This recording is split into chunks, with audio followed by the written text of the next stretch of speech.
सूरज की पहली किरण जब महल की छतों पर पड़ती तो सोने के मीनार दमकने लगते।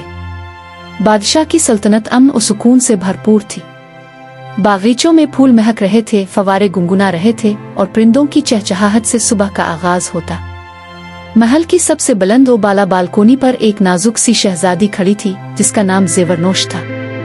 ज़ेवरनोश सल्तनत की सबसे खूबसूरत और चमकदार हस्ती समझी जाती थी, मगर उसकी असल पहचान इसका दिल नहीं बल्कि इसका ज़ुरों से इश्क था। इसके कमरे की दीवारों पर सोने चांदी के ताक बने हुए थे जिनमें कीमती हार, झुमके, अंगूठियां, कंगन और बेशबहा जवाहरात सजे थे।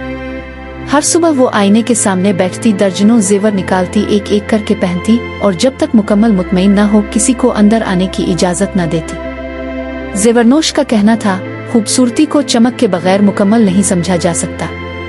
ज़ेवर मेरे जिस्म का हिस्सा नहीं, मेरी रूह का अक्स है।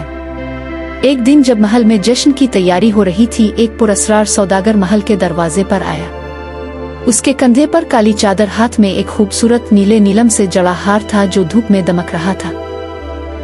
इस हार में कुछ ऐसा जादू था कि देखने वाला पलक झपकना भूल जाता। दरबार में जैसे ही इस हार को शहजादी के सामने लाया गया, ज़ेवरनोश की आंखें चमकने लगे। वो हार के करीब आई जैसे कोई बच्चा चॉकलेट के पास जाता है।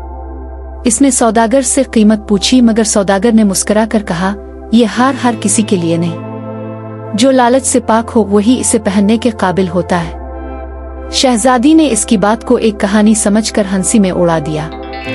इसने अपनी कीमती अंगूठियां, मोतियों वाला ताज और जड़ाव कंगन देकर वो हार खरीद लिया। जैसे ही इसने हार पहना, एक तेज हुआ चलने लगी। बादल गिरजे और फिर एक चमकती रोशनी ने शहजादी को लपेट में ले लिया।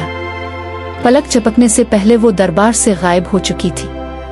शहजादी की खिली तो वो खुद को एक अंधेरे अजीब जगह पर पाती है। वहाँ दर्जनों लोग मौजूद थे, हर कोई ज़ेवरात से लद्दा हुआ, मगर चेहरों पर अफसुर्दगी, आंखों में खालीपन। जमीन सुनहरी थी, आसमान जामी, मगर माहौल में खौफ की घुटन थी। वो एक औरत के करीब गई और पूछा, ये जगह कहाँ है? औरत ने आहिस्ता से कहा, ये लालच की दुनिया है। यहाँ वो सब आते हैं जो ज़ेवर को जिंदगी समझ बैठते हैं। हम यहाँ इस दिन से कैद हैं जिस दिन हमने वो हार पहना था। शहजादी का दिल दहल गया। वो दौड़कर हार उतारने की कोशिश करने लगी, मगर हार उसकी गर्दन पर चमड़ा हुआ था। अब वो ज़ेवर जो उसके लिए शान था, कैद बन चुका था।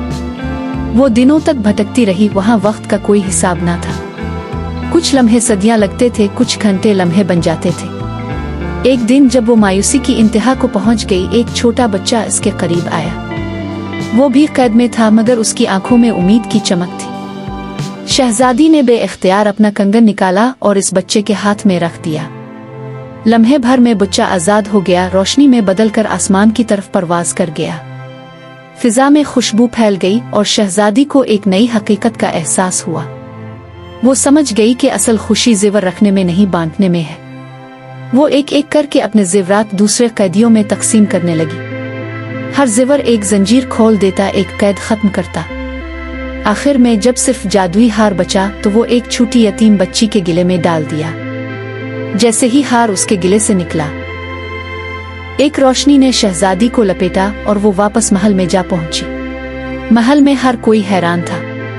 ज़ेवरनोश ने अपना कमरा खाली कर दिया। इसने तमाम ज़ेवरात एक जगह जमा किए और ऐलान किया कि आज से ये ज़ेवर खाना है। जो भी औरत लड़की या दुल्हन ज़ेवर अफोर्ड ना कर सके वो यहाँ से ज़ेवर ले सकती है।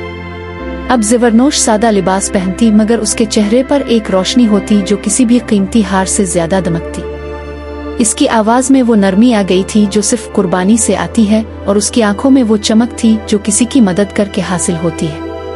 वो जो कभी ज़ुरों की चमक में कैद थी, अब रोशनी बांटने वाली बन गई थी।